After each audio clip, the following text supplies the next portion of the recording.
那是一卷被尘封了35年的录像带，没有坦克，没有枪声，只有法锤敲桌的闷响，纸张翻动的沙沙声。1989年，拒绝镇压学生的抗命将军徐勤先笔直坐在军事法庭被告席上，平静地说出那句让自己付出5年自由的话：不能对人民开枪，否则要成为历史的罪人。就在这段录像首度完整曝光的同一个政治档期，外界又在热议另一个爆料版本。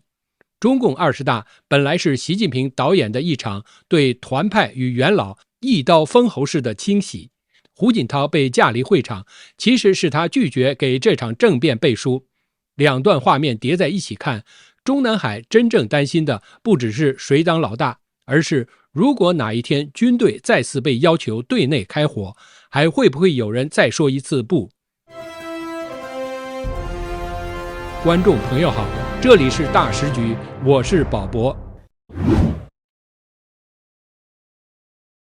11月25日，专门研究6·4学运的学者吴仁华在海外 X 平台贴出了一段长达6小时3分44秒的黑白录像，标题很直白：1990年3月17日开庭审判徐勤谦视频完整录像。画面地点是北京军区军事法庭的审判庭。当年这是一场完全保密的审判，审判长一开口就强调此案涉及国家机密。录像被锁进保险柜，连案情本身都被中共用宣传口径重新改写，外界只知道一个笼统说法：38军军长徐勤先违抗戒严命令，被判5年。徐勤先1935年8月出生在山东莱州，他是前中共军队少将，前陆军第38集团军军长，坦克第1师师长。在1989年6·4天安门事件中，他因拒绝执行中共军委主席邓小平签署的调动部队进京，对手无寸铁的要求反腐败、要求改革的学生和市民执行天安门清场任务，被中共军事法庭判处有期徒刑5年。这一次，观众第一次看到了原始现场。审判长一板一眼地核对姓名、年龄、籍贯，起诉书说他是辽宁沈阳人，小商贩出身，他实际是祖籍沈阳，出生在山东。检察官反复念出公然反对党中央决策，拒不执行戒严命令，严重损害我军政治声誉。而徐勤先身穿着普通灰色外套，没有军帽，没有勋章，坐得笔直，语气不高，却字字清晰。最刺眼的反而不是法律条文，而是他对那道命令的质疑。动用军队这么大的事，应该由全国人大常委会、国务院全体会议讨论。这样的命令应该由国家发布，以党的名义发布是不合适的。军队不能成为历史的罪人。没有中央军委第1副主席赵紫阳的签字，这个命令不合法。正因为他说出了这些程序问题，才被扣上一顶临阵抗命、危害党和国家利益的大帽子。网络上很快冒出一句总结：这荒唐事是坏人审查好人。也有人引用已故党史学者李锐当年的诗句来致敬：怀人博学真如将，一代豪雄应脊梁，甘负刑庭为上命，但求民主大兴邦。在中共的判决书里，他是罪犯，在不少中国人心中，他是军人良知的最低底线。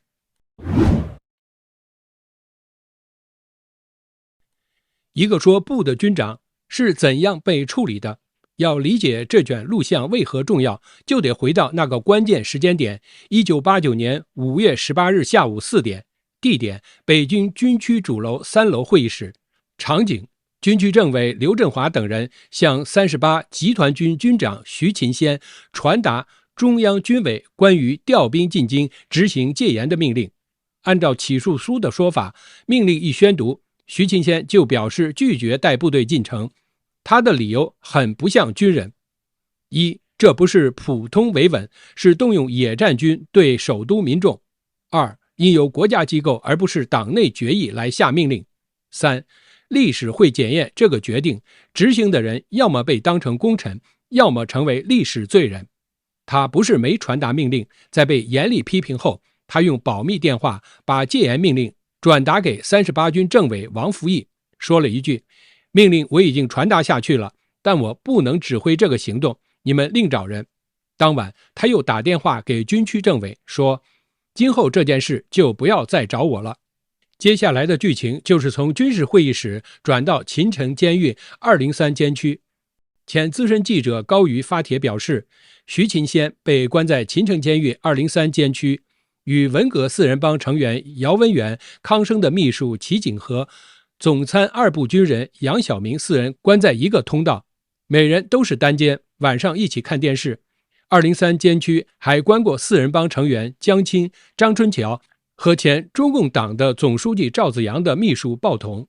高瑜表示，出狱后，徐行谦长期被软禁在河北省石家庄市。2017年，他获得一张被软禁在中共军队石家庄白求恩国际和平医院的徐将军的照片。那时他右眼已经全盲，只能用左眼动过手术之后的微弱视力再翻看手机。听说他还能亲自回复微信，还听说他的监护一个小战士经常偷吃他的饭菜。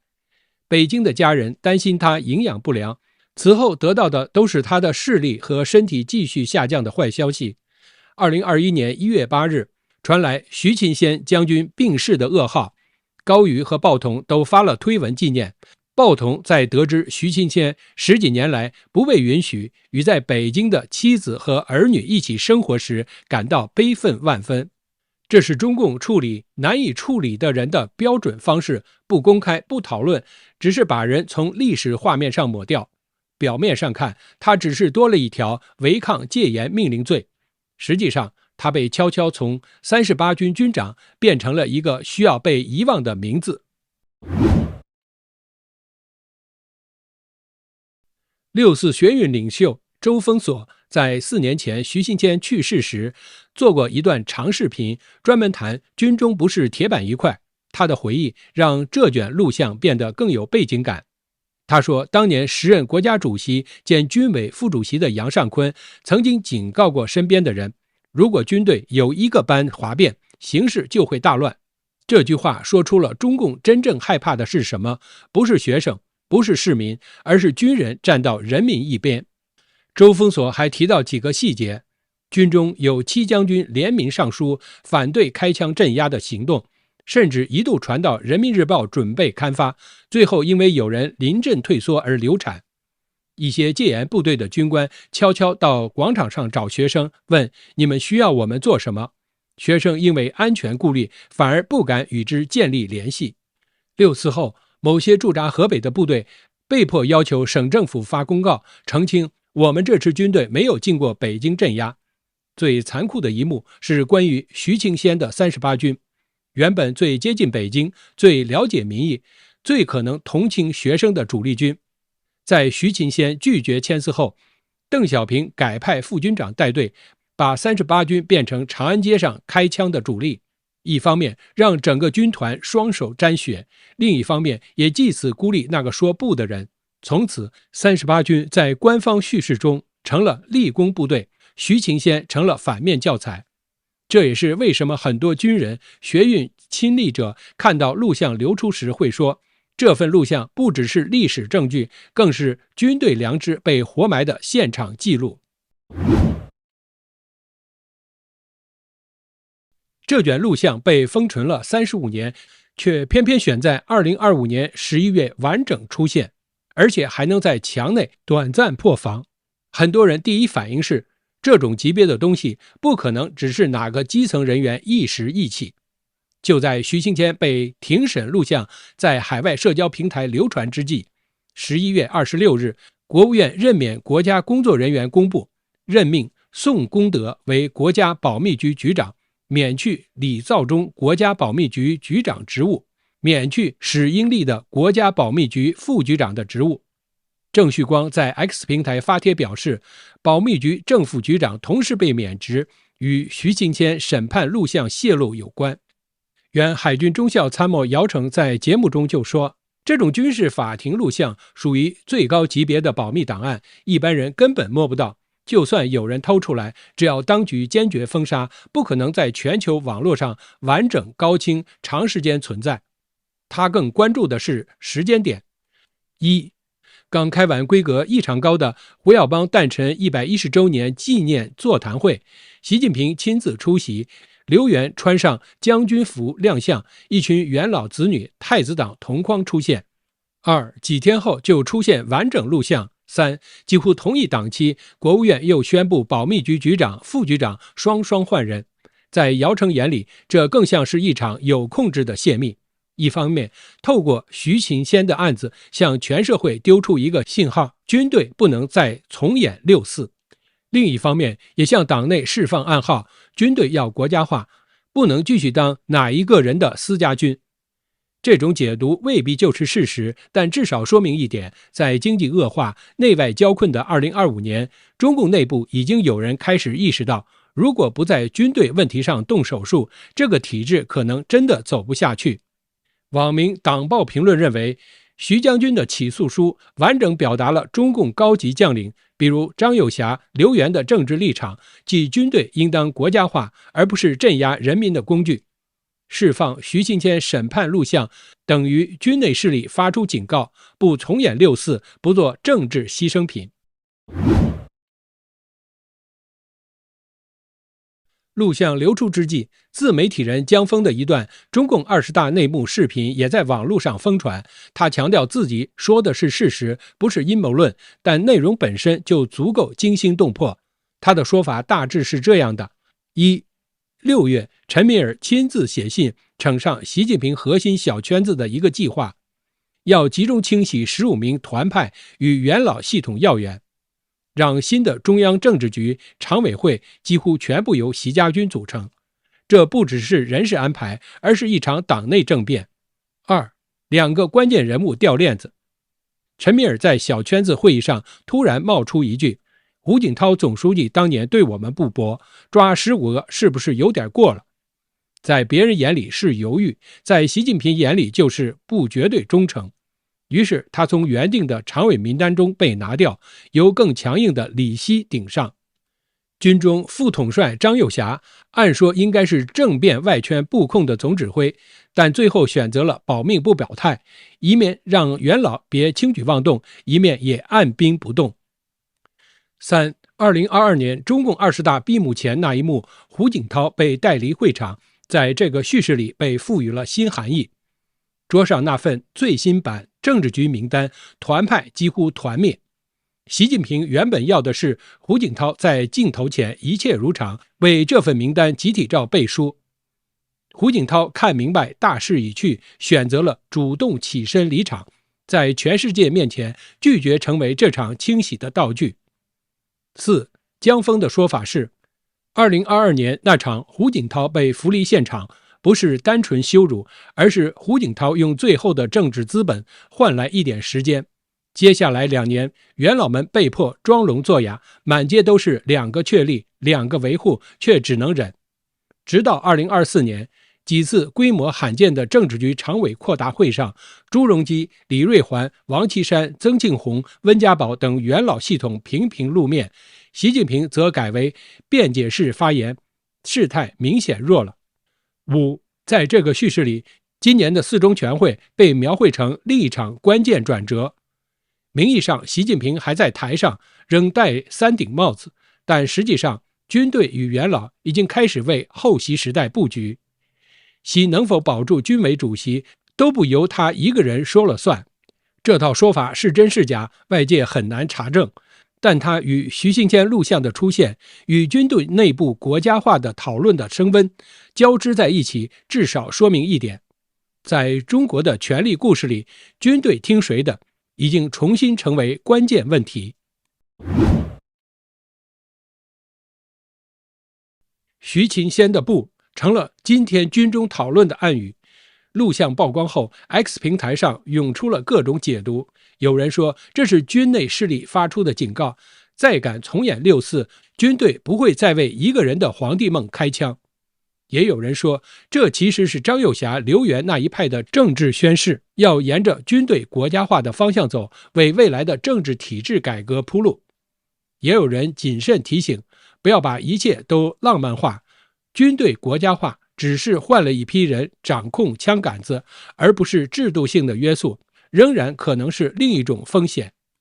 姚成的观点很直接，中共已经走到内外交困、无路可走的十字路口，不进行政治体制改革，不调整党军关系，就只能继续用恐惧、清洗来维持统治。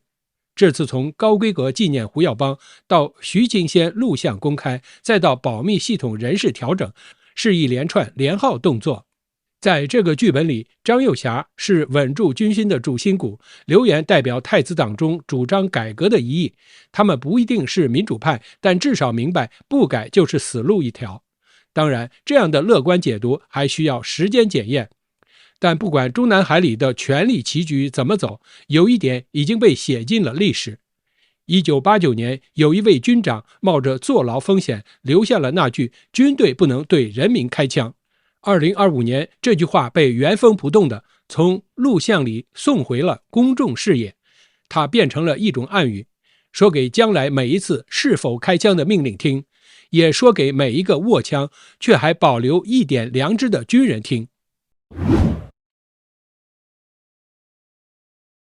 谁怕这卷录像？谁又需要这卷录像？6小时的庭审结束时，画面很安静，法锤落下，法官、公诉人、书记员起身离开，椅子在水泥地上拖动，发出刺耳声响。徐清先还坐在原位，像是在等人叫他，又像是在想事情。那一刻，他已经知道，从今以后他会被从所有的公开史料里抹去，他的军衔、荣誉、头衔全都不再被提起。35年后，他的审判录像重新浮出水面。对中共体制来说，这是一卷令人不安的画面。它暴露了军队曾经说过不，也提醒所有人，军队并不必然永远听命于某一个领袖。但对所有中国人来说，这是一卷极度重要的画面。它证明，在那个最黑暗的年份，并不是所有人都选择沉默。它也向今天仍被夹在命令与良知之间的人提出同一个问题：当命令与良知冲突时，你要保住的是哪一个？自媒体的爆料、军中旧案的解密、元老与新军头之间的角力，未必都能换来一个真正军队国家化的明天。但每多一个像徐清谦这样说过不的人，未来每一次重演6·4的成本就会再被悄悄抬高一分。历史从不会自己说话，是人把它解封、播放、转发，再一次放到大众面前。那卷被封锁35年的录像，如今已经说完了他那一代人能说的话。接下来轮到这一代人决定要不要听进去。这里是大时局，感谢您的陪伴与思考，请订阅、分享并打开小铃铛，一起在动荡中坚守真相，在黑暗中点燃希望。